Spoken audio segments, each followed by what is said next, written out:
고난이 유익한 두 번째 이유, 이것이 오늘 말씀의 주제입니다. 좀 오래전 이야기인데 테헤란로에서 삼송로까지 가는 길에 군인들이 행진한 적이 있었습니다. 아마 올해도 이제 행진할런지 국군의 날에 모르겠는데 굉장히 감명 깊게 본 이유가 군인들의 행진이 아니라 그 행진을 바라봤던 어떤 중년의 아주머니였습니다.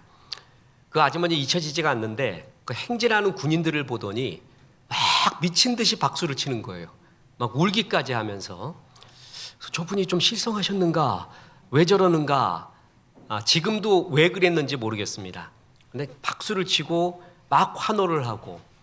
그런데 지금 와서는 믿어지는 것이 있습니다. 그분을 이해할 것 같습니다. 저도 군에 육군 병장으로 전역을 했고 또한 두 아들도 병장 전역을 했습니다. 그러고 나니까 군에서 행진하는 사람들을 보면은 전부 내 자식 같습니다. 나는 지금도 만약에 누가 군인들이 행진을 하고 있다고 하면은 그 자리에 서서 저도 박수 칠 것 같습니다. 한없는 경외심, 축복하고 아들 같아서 말이죠. 그전에는 그것을 이해를 못했습니다. 그런데 군에 보내고 나니까 또한 내가 체험해보고 나니까 그 사람들을 이해하게 됩니다. 그리고 그 아주머니도 충분히 이해하게 됩니다. 우리 아버님은 해병대 출신입니다.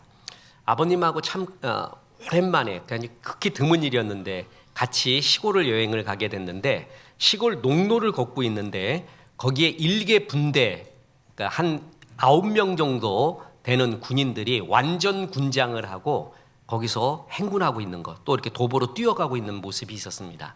나는 그냥 자리만 비켜줬는데 아버님은 자리를 비켜주면서 그 자리에 서서 박수를 또 치시는 겁니다. 그들에게 막 박수를 쳐요. 진심으로. 그러니까 이제 군인들도 가다가 고맙다고 이제 인사를 하고 이렇게 가는 거를 봤습니다. 충분히 지금 이해가 됩니다. 지금도 만약에 내가 시골 농로를 걷고 있는데 군인들이 완전 군장을 하고 거기를 만약에 가게 된다면 박수를 쳐줄 것 같습니다. 그리고 한없이 축복해 줄 것 같습니다. 왜냐하면 내가 그것을 체험해봤고 그때의 눈물겨움 그리고 그때의 마음, 심정을 충분히 이해하기 때문에 그렇습니다. 어느 날 인터넷에 초코파이 나무라는 시가 올라왔습니다. 유명한 시인이 쓴 것도 아니고 그렇게 잘 쓴 것도 아닌데 수많은 사람들이 공감을 하며 댓글을 올렸습니다. 내용이 이렇습니다. 초코파이가 열리는 나무가 있었으면 좋겠다. 나무 잎사귀를 벗기면 초코파이가 있는 나무. 끝이에요. 그런데 수많은 사람들이 댓글을 달았습니다. 특히 남자들이 댓글이 많았습니다. 눈물이 난다. 맞아. 신병 때는 왜 그리 초코파이가 먹고 싶던지. 초코파이를 제일 맛있게 먹는 방법은 바로 군대 가는 거다. 자식을 군대에 보낸 애비로서 눈물이 난다. 막 댓글이 이루 말할 수 없이 많이 실렸습니다. 왜 그렇습니까? 경험했기 때문에 그래요. 그때 그 먹었던 초코파이가 얼마나 맛있었는지. 저는 이런 빵이 있어요. S사에서 나온 빵. 그거 20개인가 먹다 기절까지 했지 않습니까? S사. 군대에서 2번 기절했는데 하나. 그거 20개 먹다가 계란 2판 먹다가. 그래서 지금도 S사에서 나온 그 빵 이렇게 보면은 여러 생각이 나요. 그래서 아침에 커피하고 먹으면서 그때의 향수로 다시 돌아가곤 합니다. 눈물 젖은 빵을 먹어본 사람은 지금 눈물 젖은 빵을 먹고 있는 사람을 이해를 합니다. 그렇죠? 그거 먹어보지 못한 사람은 정죄하기 일상입니다. 고난이 우리에게 유익한 첫 번째 이유, 그렇도록 깨지지 않았던 자기의 자아가 깨지면서 자기의 잘못을 깨닫게 하는 게 고난입니다. 그리고 또 하나가 영원한 것을 생각하게 합니다. 고난이 유익한 첫 번째, 하나님과의 관계에서의 이유입니다. 고난이 유익한 두 번째 이유, 이웃과의 관계에 있어서 이웃을 공감하고 이해하고 위로하게 합니다. 그래서 고난을 잘 극복하면 이웃에 대한 사랑과 공감이 넓어지게 된다는 것입니다. 그래서 오늘 본문은 2가지 교훈을 줍니다. 첫째, 고난은 이웃을 이해하고 위로하게 한다는 것입니다. 본문 고린도후서 1장 4절 다시 봅니다. 우리의 모든 환난 중에서 우리를 위로하사 우리로 하여금 하나님께서 받는 위로로서 모든 환난 중에 있는 자들을 능히 위로하게 하시는 이시로다. 고난 중에서 하나님의 위로를 받고 그 경험으로 이웃을 위로하라는 것입니다. 내가 경험한 고난은 이웃의 고난을 이해하고 공감하고 그들을 사랑하는 비료, 씨앗이 될 수 있다는 것입니다. 억지로 고난당할 필요는 없습니다. 그런데 그 고난은 하나님이 선용하십니다. 그래서 이웃과의 관계에서 이웃을 이해하는, 사랑하고 공감하고 위로하는 데 하나님이 쓰신다라는 것입니다. 공감은 머리로 생각해서 그 사람의 입장이 되어보는 역지사지 정도가 아니라 내가 직접 그 아픔을 체험해보고 가슴으로 느끼는 긍휼입니다. 이 긍휼은 책으로 못 배웁니다. 내가 경험해 볼 때 자연스럽게 마음에 심어지게 된다는 것입니다. 미국의 제36대 대통령인 존슨 대통령은 사람을 채용할 때 남다른 기준이 있었다고 합니다. 그는 너무 빨리 출세한 사람과 실패를 경험하지 않는 사람을 채용하기를 꺼렸습니다. 너무 쉽게 출세한 사람은 독선적이기 쉽고 실패의 경험이 없는 사람은 남의 아픔을 이해하지 못한다는 생각 때문에 그렇습니다. 그것은 맞습니다. 4차 산업혁명 시대에도 인공지능이 모든 생활에 스며 있지만 이런 가운데 인공지능이 하지 못하는, 인공지능이 덜 가지고 있는 인간미, 공감 이런 것들을 갖고 있는 사람이 그리워지고 그런 인재가 지금 더 필요한 시대입니다. 고난당하기 전에는 저것을 봐도 잡것이라고 하고 저걸 봐도 잡것이라고 합니다. 적어도 잡것이야. 근데 고난당해 보면 특징이 뭔지 아십니까? 자기가 잡것이 됩니다. 그래서 잡것의 소중함을 알게 됩니다. 보십시오. 이제 알게 되는 게 고난 당한 다음에 잡초도 풀이구나, 잡지도 책이구나, 잡기도 기술이고 잡념도 생각이구나, 잡담도 대화이고 잡탕도 음식이고 잡상인도 상인이었구나. 전에는 전부 잡것이라고 했어요. 근데 자기가 고난당하고 잡상인도 돼보고 잡탕도 돼보는 거예요. 그리고 쓸데없는 잡념도 떠올리고 잡생각도 떠올려보고 잡지만 맨날 읽어보고 내 인생이 잡초 같았구나. 그걸 알게 돼요. 그때부터 여리고 약한 것들, 낮은 것들에 대한 마음이 열리기 시작한다는 것입니다. 신약성경 사복음서에는 씨 뿌리는 비유가 전부 나옵니다. 길가에 뿌려진 것, 가시떨기에 뿌려진 것, 돌짝밭에 떨어진 것, 옥토에 뿌려진 것이 나오잖아요. 근데 누가복음에는 특이하게 또 하나의 비유가, 씨 뿌리는 비유가 나오는데 누가복음 8장 6절에 덜어는 바위 위에 떨어짐에 싹이 났다가 습기가 없으므로 말랐고 바위 위에 떨어졌어요. 그랬더니 습기를 포함할 수가 없어요. 습기를 머금을 수가 없어요. 그래서 말라버린, 그리고 아무것도 아닌 것이 된 그런 씨앗 이야기가 나옵니다. 흙이 없어도 수경 재배를 할 수가 있습니다. 그런데 물이 없으면 어떤 식물도 자랄 수가 없습니다. 습기가 생명입니다. 습기 없으면 죽습니다. 살리는 것은 습기에 있습니다. 사람도 그렇습니다. 사람은 습기가 없는 메마른 비판과 정죄 때문에 변화되는 게 아니라 울어주는 사람, 사랑을 주는 사람, 그런 사람을 통해 변화되고 성장하는 것입니다. 한 공동체가, 사회가 메마른 것은 비판 의식이 없어서가 아닙니다. IQ 50만 넘어가면 전부 비판할 줄 압니다. 잘못된 거 다 보입니다. 그런데 사랑이 없이 가슴에서 터져나오는 습기가 없는 비판, 정죄, 그것은 아무도 변화시킬 수 없습니다. 가슴에 습기가 없어요? 사랑도 없어요. 그 사람이 나에 대해서 지적을 해주잖아요. 옳은 말도 안 듣습니다. 옳은 말도 듣기가 싫습니다. 그 사랑의 눈물, 습기가 사람을 변화시킵니다. 그래서 미남보다 호남이 좋다라는 말이 있습니다. 호남, 눈물도 있고 웃음도 있어요. 여유도 있어요. 다정함이 있고 따뜻함이 있어요. 유리컵처럼 물 한 방울 스며들지 못할 정도로 완벽한 사람, 매력이 없습니다. 옥양목처럼, 손수건처럼 습기가 스며들 틈이 있는 사람, 그런 사람들이 좋습니다. 수묵화라고 있습니다. 화선지에 먹물이 그어져서 종잇결을 따라서 번지잖아요. 근데 그 화선지에 습기가 좀 있어야 됩니다. 약간 젖어 있을 때 잘 번지게 됩니다. 선한 영향력이 있으려면 바로 이런 습기가 있는 리더, 그런 사람 통해서 번지는 것입니다. 습기는 땀입니다. 눈물입니다. 때로는 피이기도 합니다. 이것을 보여준 사람, 이것을 섬기는 사람, 그 사람이 리더입니다. 바리새인들은 자기가 세워놓은 의의 기준에 맞지 않으면 어김없이 정죄하였습니다. 그들은 영적 사이코패스입니다. 약한 사람에 대한 공감이 없습니다. 약한 사람 전부 잡것이라고 합니다. 자기는 잡것이 아니래요. 정통파래요. 그리고 어느하고 약한 사람, 자기 기준에 안 맞는 사람 전부 잡것이라고 합니다. 예수님이 병을 고치면 그 병자에 대한 축복이 있어야 되잖아요. 완전히 소경이었는데 눈을 떴다고 해보십시다. 얼마나 축복해야 됩니까? 야, 진짜 보이니? 이런 세계가 있다는 걸 알았니? 정말 좋지? 완전히 신세계지? 축하한다. 이런 말을 당연히 해야 되지 않겠습니까? 그런데 바리새인들은 왜 안식일 날 고쳤냐고 그런 소리하고 앉았습니다. 잔치집에 가면은 잘 먹고 같이 웃어줘야 되지 않습니까? 잔치집에 가서는 왜 금식 안 하냐고 또 이런 소리하고 앉았습니다. 정말 이런 사람 가까이 있으면은 정말 힘든 인생이 됩니다. 그래서 이런 바리새인 같은 사람, 습기가 없고 자기 의만 있는 사람을 가리켜 오이지 인생이라고 합니다. 오이지. 오만하고 이기적이고 지 혼자 잘난 척하는 인생. 오이지. 이런 사람 만나면 힘듭니다. 이런 사람은 만나기도 싫어합니다. 보십시오.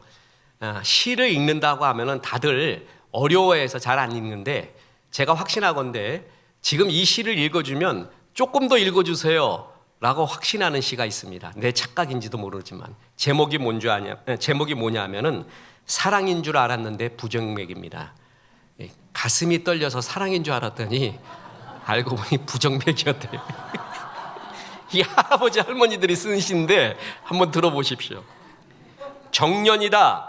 지금부턴 아닌 건 아니라고 말해야지. 종이하고 펜을 찾는 사이에 쓸 말 까먹네. 개찰구 안 열려 확인하니 진찰권.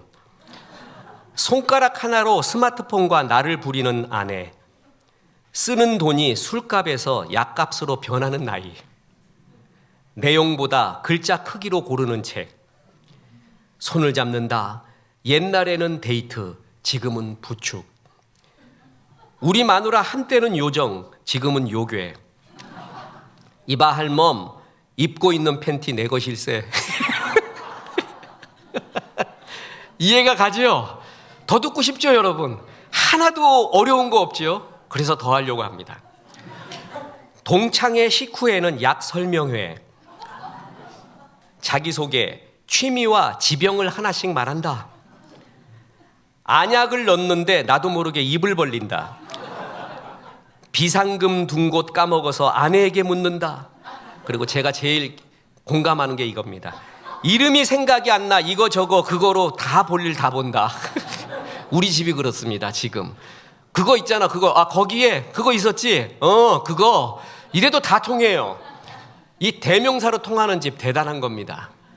여러분 이것은 일본 사람들의 일본 할아버지 할머니의 시입니다. 일본 사당법인 전국 유료 실버타운 협회에서 주최한 실버샌류의 입선작과 음모작입니다. 근데 전혀 그렇게 안 느낍니다. 일본 할아버지 할머니라고 안 느끼고 우리의 이야기 같습니다. 왜냐하면 사는 게 다 똑같아요. 70, 80 넘어가면 평균 된다는 거 아시죠? 거의 평균 되어 갑니다. 다 공평해져 갑니다. 그리고 공감을 해가요. 이런 이야기가 남의 이야기가 아니구나. 우리의 이야기구나. 그럴 때 사람들이 때로는 가슴이 시원해지고 그런 사람들의 말을 들으려고 합니다. 보십시오. 정철이라는 카피라이터가 떡라면이라는 아포리즘을 썼는데 이런 글이 나옵니다. 설렁탕, 갈비탕, 매운탕, 육개장, 해장국, 비빔밥.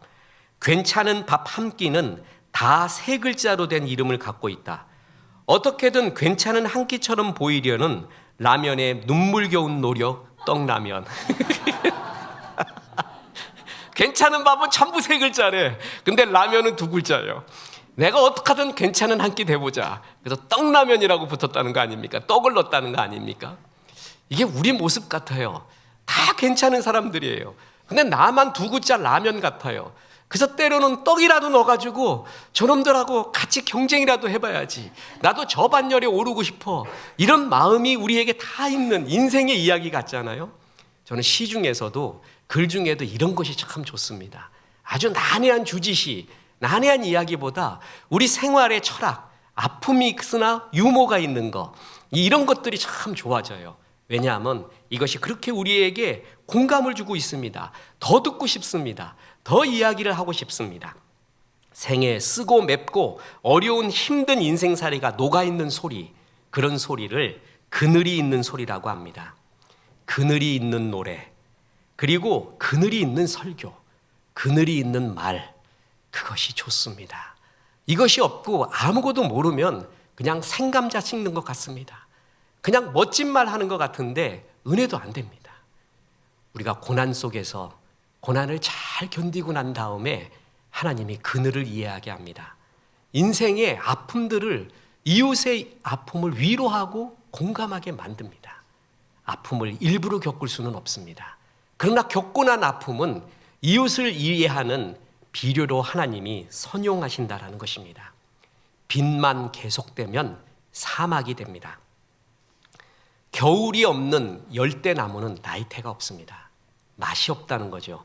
그 열대나무 갖고는 기둥을 쓸 수가 없습니다. 어디 써먹을 데가 없습니다. 나이테가 있는 겨울을 겪은 나무가 진짜 나무입니다. 고난과 그늘을 통과하지 않는 인생은 향기가 없듯이 마릅니다. 고든 나무보다 고난을 먹어서 구부정한 나무가 점점 좋아집니다. 부부도 시간을 먹고 고난을 먹어서 구부정해야 말이 통합니다. 젊었을 때는 서로 자기께 오래, 자기 논리가 옳아요. 이게 옳고 저게 옳고 막 그러다가 이제 고난도 먹고 실패도 먹고 아이러니도 겪고 눈물도 알고 그러잖아요. 그럼 서로가 구부정해져요. 그때 말이 통합니다. 그 말도 이거구나. 그 말이 이거구나. 여보, 그 팬티 내 거야. 왜 그거 입니? 그 런닝구 내 거야. 아, 그래요? 그리고 그냥 그걸로 끝나요. 그리고 그거 있잖아, 이거. 그때 그거, 아, 그랬구나. 대명사만 말해도 다 통해요. 얼마나 편해집니까? 이렇듯 고난을 통해 이웃의 그림자를 보듬어주는 따뜻한 감성이 겸비될 때 비로소 습기 있는 인생이 됩니다. 어느 한 교회가 있었습니다. 이 목사님이 제일 좋아하는 설교가 지옥 설교입니다. 그래서 설교 끝에는 기승전을, 지옥에 꼭 들어갑니다. 그래서 성도들이 너무 많이 들었고 그리고 너무 강하게 말해갖고 정말 좀 괴로웠습니다. 그래서 이건 또 오늘도 지옥 설교하는구나, 또 지옥 설교하는구나. 은혜가 안 됐어요. 이 목사님이 이제 사임하게 되었습니다. 새로운 목사님이 와서 굉장히 새로운 메시지를 기도했는데 이 사람이 또 계속 지옥 설교를 하는 거예요. 그랬는데 성도들이 은혜를 받는 거예요. 그래서 한 성도가 말했습니다. 전 목사님하고 지금 온 목사님이 똑같이 지옥 설교하는데 왜 지금 목사님한테는 우리가 은혜를 받지? 그러다가 한 집사님이, 권사님이 이렇게 말합니다. 전에 지옥을 설교하던 목사님은 매우 담담하게 때로는 위협적으로 설교를 했는데 이번에 오신 목사님은 눈물을 흘리며 간절하게 설교하잖아. 지옥 설교 딱딱한 설교입니다. 회개하라 설교도 딱딱해요. 성도들이 헌금 얘기하면 시험 듭니다. 그런데 진심으로 말할 때, 아픔으로 말할 때, 눈물로 말할 때, 그것이 느껴질 때, 그때는 어느 딱딱한 설교도 가슴이 열린다라는 것입니다. 사람이 그렇습니다. 공감력이 있는가? 근데 이것이 쉽게 키워지지가 않아요. 이회수 소설가 죽었죠? 이분이 제일 매운 고추에 대해서 말했어요. 빨간 고추냐, 노란 고추냐, 파란 고추냐? 아니래요. 제일 매운 고추는 눈에 들어간 고추래. 빨간 고추, 노란 고추는 대상과 내가 합일이 안 된 상태래요. 근데 눈에 들어간 고추는 대상하고 내가 합일이 딱 하나가 된 거래요. 자기는 그런 글을 쓰고 싶대요. 눈에 들어간 고추 같은 이 이야기는 내 이야기야. 이회수의 이야기가 아니라 내 이야기야. 그런 글을 쓰고 싶대요. 누구나 그런 글을 쓰고 싶습니다. 그런 설교를 하고 싶고 그런 노래를 부르고 싶고 그런 말을 하고 싶습니다. 이게 그러나 지식으로 배워지지 않습니다. 우리에게 다가온 고난, 눈물, 이것을 잘 극복해 나갈 때 이웃에 대한 공감의 말이 우리 가슴에 맺히게 되는 거예요. 어제 탁구를 치는데 한 젊은 탁구 치는 사람이 목사님 이제 중국집 차리게 되었대요. 뭐냐면 중국 주방에서 일하던 셰퍼였는데 이제 독립하게 된 거예요. 그래서 조그만 홀을 얻어서 아줌마 하나 두고 자기가 일하고 한대요. 축하해 준다. 젊은 나이에 대단하네. 그러니까 아니래, 좀 늦은 거래요. 대단해 막 이러면서 축복해 줬는데 같이 탁구 치고 있었던 그런 치과 원장이 있었어요. 아이고 그걸 왜 하냐. 월세가 지금 경상비가 얼마나 나가는데 사원들 종업원 다루기가 얼마나 힘든 줄 알아. 그리고 종업원은 월급 줘도 사장은 못 갖고 가는 날 태반이야. 이러는 거예요. 그 말 한마디에 모든 게 들어가 있어. 이분은 경험해 본 거예요. 그래서 그냥 안타까워가지고 앞으로 고생길이 보인다라는 것을 이렇게 이야기해 주는데 그렇게 은혜가 돼요. 그러면서 이제 물 한 잔 먹으면서 하는 말이, 여자들은 남자가 집 나갔다 들어오면 다 돈 버는 줄 안대. 당연히 갖고 와야 되는 줄 안대. 못 본대요. 치과도 못 본대요. 그래가지고 어느 날 사원들은 다, 간호원들은 월급 주고 월세 내고 난 다음에 집에 들고 갈 게 없는 거예요. 그래갖고 그냥 깡소주 3병 들고 놀이터에서 그렇게 먹고 그냥 터덜터덜 집으로 들어갔다는 거예요. 그러니 또 술 먹고 왔다고 혼났대. 그래가지고 할 말이 없다는 거예요. 그 말을 가만히 듣는데 여러 생각이 나요. 이분은 경험에서 자기의 실패와 고난 속에서 나온 말을 뜨겁게 해주는 거거든요. 책 몇 권을 읽은 거하고 비교 불가합니다. 그렇습니다. 이게 습기 있는 말, 습기 있는 이야기입니다. 능력이라는 것은 뭐냐면 남의 아픔을 느낄 줄 아는 것이 능력입니다. 그리고 아픔을 왜 느끼는 줄 아십니까? 사랑하기 때문에 아픈 것입니다. 사랑하지 않으면 아픔을 느끼지도 않습니다. 아픔의 크기가 사랑의 크기입니다. 이 사랑이 있는 사람, 아픔이 있는 사람이 리더입니다. 아픔이 없는 능력은 꾼이 됩니다. 근데 아픔이 있는 사람이 리더가 되는 것이에요. 이 나라의 지도자도 나라에 당리당략을 다 떠난 나라에 대한 눈물, 아픔이 있어야 돼요. 진짜 사랑해야 돼요. 목사도, 가장도, 공동체의 CEO도 누구도 이런 아픔이 있는 사람, 그런 사람이 리더요. 그런 사람을 사람들이 따른다는 거죠. 바울 사도 보십시오. 그는 헬라 문학과 히브리 문화에 다 정통한 사람입니다. 자기가 뿌리는 바리새인입니다. 베냐민 지파입니다. 히브리적 전통을 다 갖고 있죠. 최고의 학자인 가말리엘의 후예 수제자입니다. 모든 능력을 갖고 있었어요. 그래서 그가 편지 쓸 때 그의 뛰어난 학식과 논리의 사람들이 죽은 게 아니에요. 그 논리와 학식의 사람들이 고개를 숙인 게 아닙니다. 고린도후서 2장 4절을 보십시오. 내가 마음에 큰 눌림과 걱정이 있어 많은 눈물로 너희에게 썼노니. 그들은 정말 개척한 교회, 양들을 향해 눈물이 있었습니다. 아픔이 있었습니다.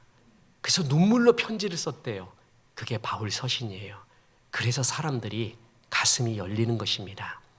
눈물이 없을 때, 습기가 없을 때, 논리만 있을 때 그것은 자기 자랑만 됩니다.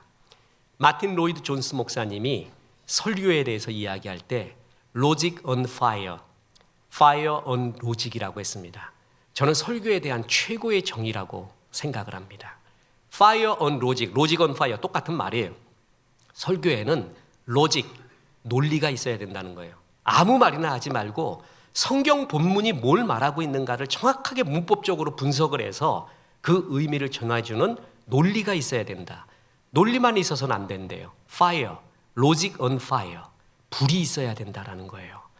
그 설교에, 그 말씀에 불이 있어야 된다. 그 불 속에는 눈물이 들어가는 것입니다. 눈물과 불이 있어야, 그리고 논리가 있어야 설교지, 그 외에는 남의 것을 다 찌꺼리는, 남의 이야기하는 것뿐만이 아니다 라는 것입니다. 이 불, 눈물은 쉽게 만들어지지 않습니다. 그냥 기도만 해서도 안 됩니다. 뭐냐 하면 내가 직접 경험해보고 체험해보고 고난을 통과해봐야지만이 맺혀지는 이슬이에요. 그게 느껴져요. 아픈 사람, 아파봐야, 또 가난해봐야, 멸시당해봐야, 또 버림도 당해봐야 그럴 때 그 사람들의 심정을 이해하는 것입니다.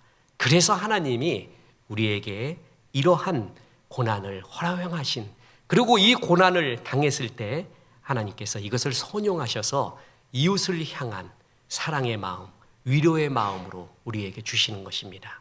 보십시오. 그래서 두 번째 교훈은 인간으로 오신 예수님을 바라보라라는 것입니다. 자, 고린도후서 1장 4절 다시 보겠습니다. 우리의 모든 환난 중에서 우리를 위로하사 우리로 하여금 하나님께 받는 위로로서 모든 환난 중에 있는 자들을 능히 위로하게 하시는 이시로다. 우리의 모든 환난 중에서 우리를 위로하시는 하나님, 하나님의 속성 중에 하나가 뭐예요? 위로하시는 하나님. 그 위로의 하이라이트가 무엇입니까? 하나님이 직접 이 땅에 오신 예수님, 인카네이션, 성육신의 사건이라는 것입니다. 예수님이 직접 오셨습니다.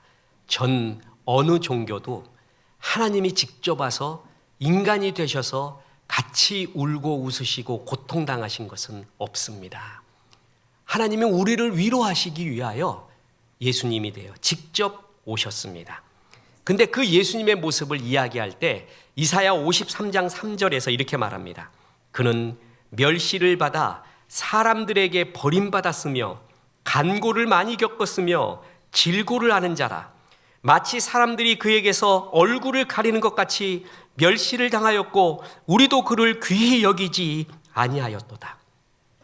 오셔서 멸시당하셨다고 합니다. 버림받음을 당했다고 합니다.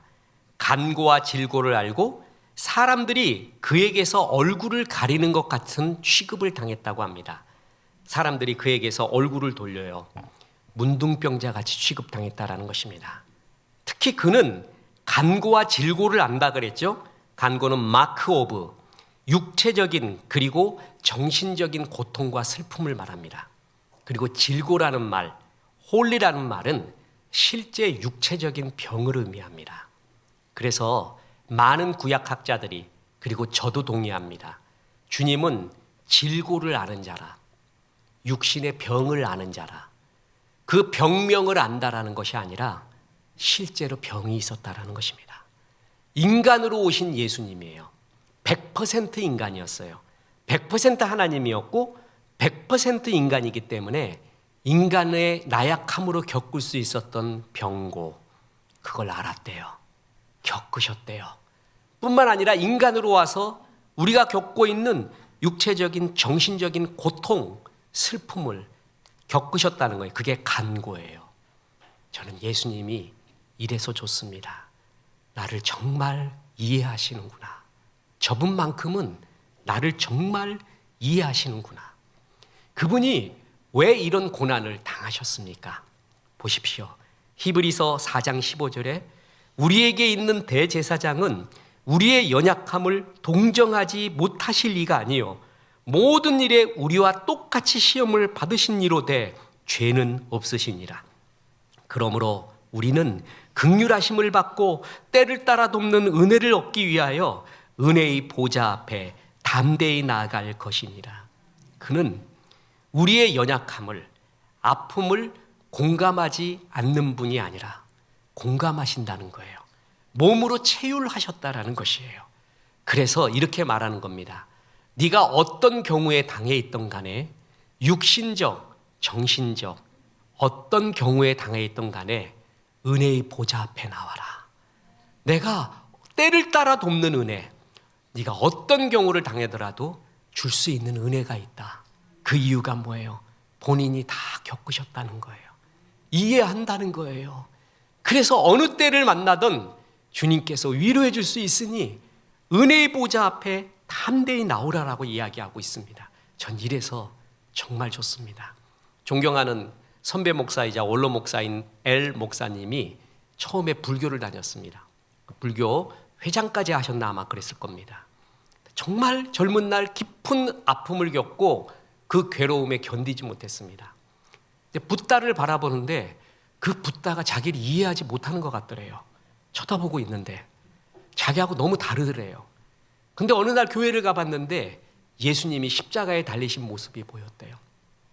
삐쩍 마르고 머리에 가시 면류관, 그리고 눈물, 그 피, 그 모습을 볼 때 자기하고 너무 똑같더래요. 그리고 자기를 정말 이해해 줄 것 같대요, 그분은.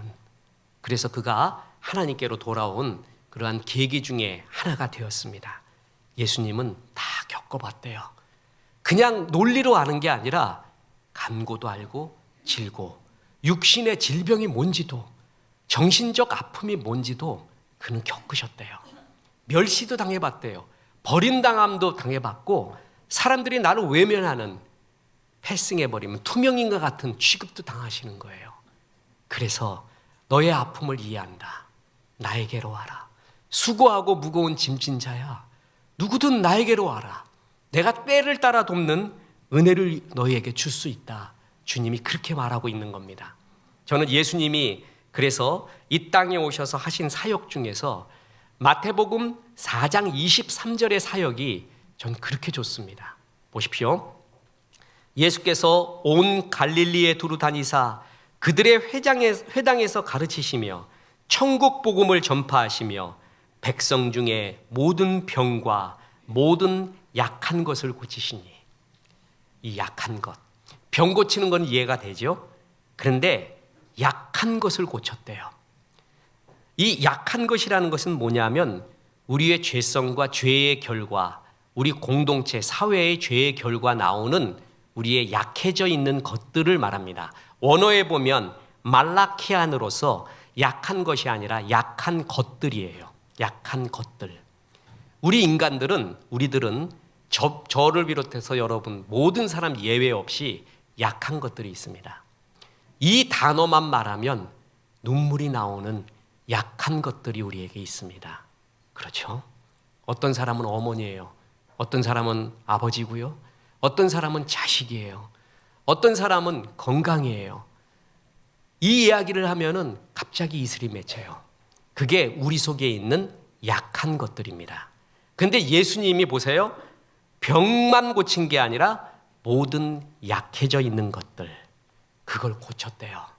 저는 이 구절이 그렇게 좋습니다. 예수님은 정말 이해하시는구나. 복음이라는 것은 단지 예수 믿고 구원 얻어 하나님의 자녀가 되고 천국 가는 것 더 너머에 우리 일상생활에서 바로 이런 죄의 결과로 약해져 있는 수많은 것들까지 치유하시는 예수님, 그가 그렇게 좋습니다. 그래서 헨리 나우엔 같은 사람은 예수님을 가리켜 상처받은 위로자라고 합니다. 상처받은 위로자. 그는 위로자인데 본인이 상처를 받으셨다는 거예요. 그래서 상처받은 위로자. 우리의 상처가, 우리의 고난이 하나님을 만나지 않으면 상처받은 복수자가 됩니다. 그리고 상처받은 멸망자가 됩니다. 보십시오. 위에서 도자기를 떨어뜨리면 깨져버립니다. 진흙을 떨어뜨리면 쫙 붙어버립니다. 공을 떨어뜨리면 튀어오릅니다. 어떤 사람은 고난을 당해서 도자기처럼 완전히 깨지는 사람이 있습니다. 인생 아무것도 없어져요. 어떤 사람은 깨지지는 않지만 진흙처럼 바닥에 확 붙어버려요. 아무것도 하기 싫어해요. 쫙 붙은 바닥 인생이 돼요. 근데 어떤 사람은 공처럼 튀어오릅니다. 똑같은 고난을 당했는데 말입니다. 똑같은 상처를 받았는데 어떤 사람은 상처받은 멸망자가 됩니다. 그 상처 때문에 죽어버려요. 어떤 사람은 상처받은 복수자가 됩니다. 평생 복수하려고 살아요. 그런데 예수님은 상처받은 위로자가 됩니다. 그 고난 때문에 사람을 위로하고 이해하고 공감하고 사랑하는 사람이 됩니다. 우리의 고난의 이유를 모르는 경우가 많습니다. 그런데 분명한 것은 고난 중에 하늘의 위로를 받고 그 받은 위로로서 이웃을 위로하는 자, 고난받은 위로자가 되기를 주님이 원하고 있다는 것입니다. 저는 이 위로자가 된 한 사람의 이야기라고 마칠까 합니다. 운동선수였던 그녀 조니 에릭슨, 틴에이저 시절에 미국 메릴랜드의 체스픽 베이 강에서 다이빙을 하다가 사고가 납니다. 온몸이 마비가 됩니다. 어깨하고 척추만 겨우 움직일 정도가 됐습니다. 꽃다운 나이에 형용할 수 없는 좌절을 겪은 그녀는 수차례 극단적인 선택을 하려고 했습니다. 그런 그녀 앞에 누가 위로를 해도 소용이 없었습니다. 그때 친구, 신디라는 친구가 찾아왔습니다. 그러나 아무리 위로를 해도 굳게 닫힌 이 조니의 마음을 위로할 수가 없었습니다. 신디는 조니의 손을 잡으며 마지막 이야기를 해줍니다. 그래, 나도 네 마음을, 네 아픔을 이해할 수가 없어. 그런데 오직 한 분, 네 아픔을 같이 이해하는 분이 있단다. 그분도 너처럼 온몸을 움직일 수가 없었어. 말 한마디 한마디 할 때마다 피와 물이 쏟아져 말할 수 없는 고통을 느꼈어. 그가 바로 십자가에 달린 예수님이야. 그분은 죄 없이 배신당하고 소외되었고 아픔 속에 통곡으로 기도하셨어. 몸의 아픔, 마음의 아픔을 다 겪은 분이야. 그분만은 너의 마음을 알고 너의 마음 아픔을 아셔. 이렇게 말해줬습니다. 그때 성령님이 임합니다.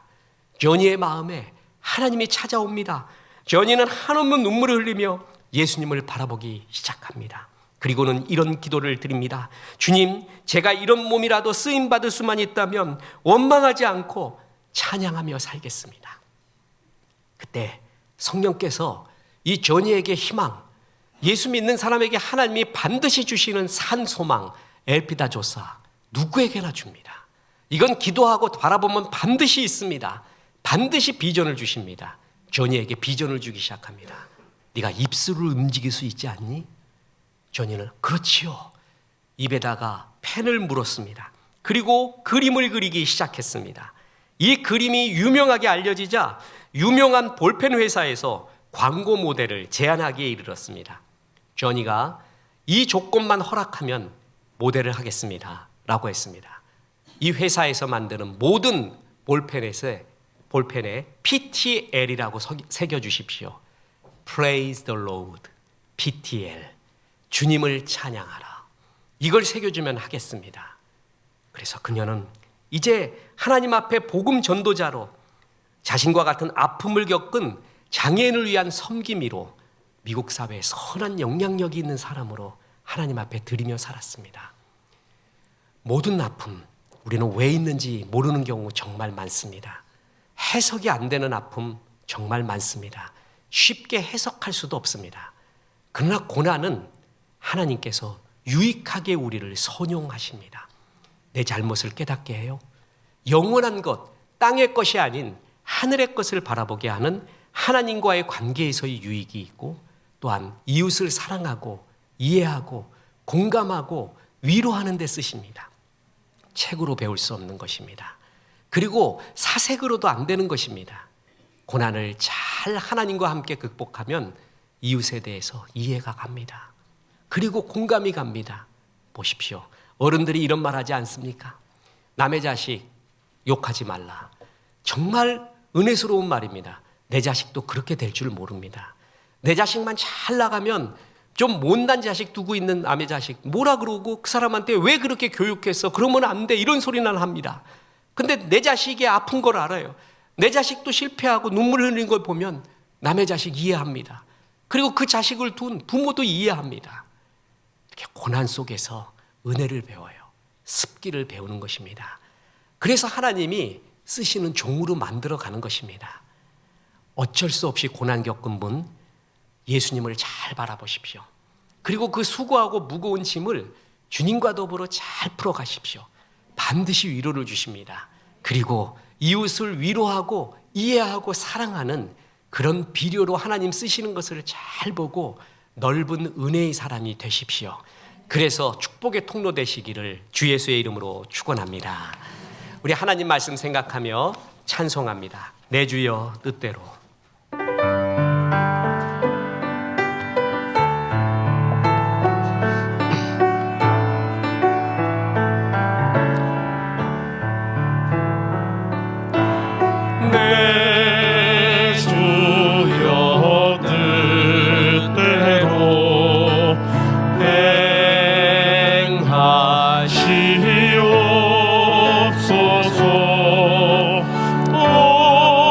온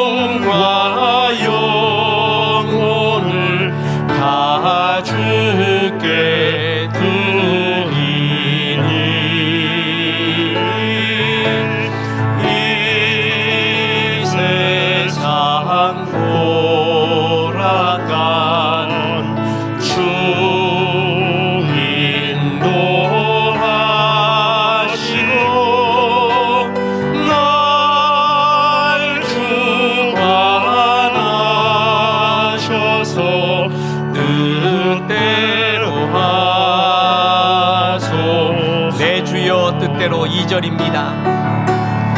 내 주여 뜻대로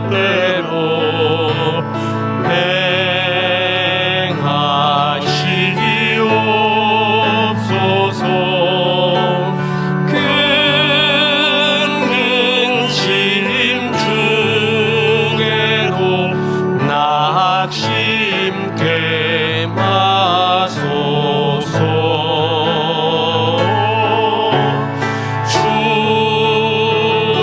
주님도 때로는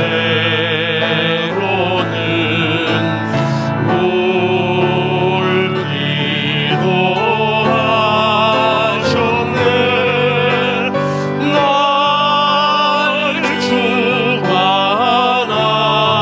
주관하셔서 뜻대로 하소서. 이제는 우리 구주 예수 그리스도의 은혜와 하나님의 크신 사랑과 성령님 고난을 잘 극복하여 이웃을 위로하라 말씀하심이 이 말씀에 아멘한 성도들, 깊은 고난을 겪고 있는 성도들에게 함께 하셔서 이제부터 끝날까지 크신 영광 받으시옵기를 우리 구주 예수 그리스도 이름으로 축원하옵나이다. 아멘.